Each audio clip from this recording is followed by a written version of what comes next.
கர்த்தராகிய இயேசு கிறிஸ்துவின் நாமத்தில் உங்களை வாழ்த்துகிறேன். இன்று ஆண்டவர் நமக்கு தரும் அற்புத வார்த்தை ரூத் 3:11. நீ பயப்படாதே, உனக்கு வேண்டியபடியெல்லாம் செய்வேன். Ruth 3:11. Don't be afraid, I will do for you all you ask. அன்பான சகோதர சகோதரிகளே, எலிமெலேக்கு நகோமி தம்பதிகள் பெத்லெகேமை விட்டு மோவாப் தேசத்திற்கு பிழைக்கச் செல்கிறார்கள். தங்களுடன் மக்லோன் கிலியோன் என்னும் தங்கள் மகன்களையும் அழைத்துச் செல்கிறார்கள். அந்த இடத்திலே மக்லோன் கிலியோன் இவர்களுக்கு திருமணம் செய்யப்பட்டது. அடுத்தடுத்து எலிமெலேக்கு மக்லோன் கிலியோன் என்ற ஆண் மக்கள் இறந்து போனார்கள். நகோமி தன் மருமக்களுடன் தனியாக விடப்பட்டாள். மீண்டுமாய் பெத்லெகேம் வருவதற்கு எத்தனிக்கிறாள்.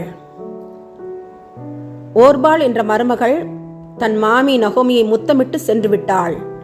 ஆனால் ரூத் என்ற மருமகளோ நகோமி என்ற தன்னுடைய மாமியை உறுதியாய் பற்றி கொண்டாள். கர்த்தரையும் உறுதியாய் பற்றி கொண்டாள்.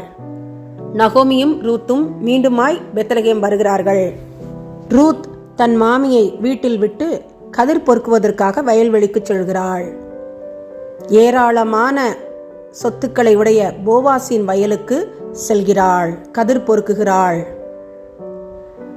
நகோமிக்கு உறவு முறை போவாஸ். போவாஸ் அருமையாக ரூத்திடம் கூறிய அன்பான வார்த்தைகள் தான் இன்று ஆண்டவர் நமக்கு கொடுத்த வாக்குத்தத்தம்.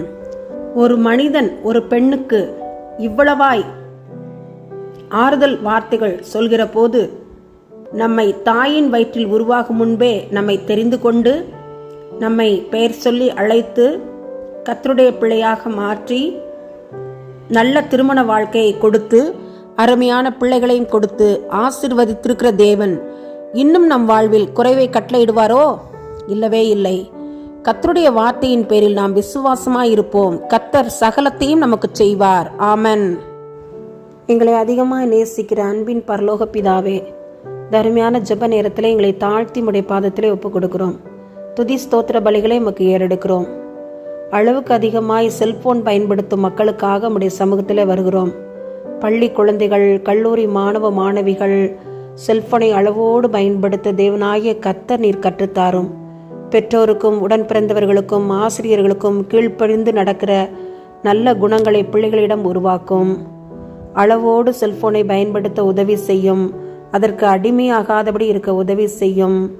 ஆன்லைன் விளையாட்டுகளை தொடர்ந்து அடிமைப்பட்டு கிடக்காதபடி தேவனாகிய கர்த்தர் நீர் அவர்களுக்கு கிருபை காட்டும். செல்போனை தாறுமாறாக பயன்படுத்தும் மக்களுக்கு நீர் விடுதலை கொடுத்தருளும். எங்கள் ஜெபத்தை இயேசுவின் மூலமாய் ஏறெடுக்கிறோம் நல்ல பிதாவே. ஆமேன், ஆமேன்.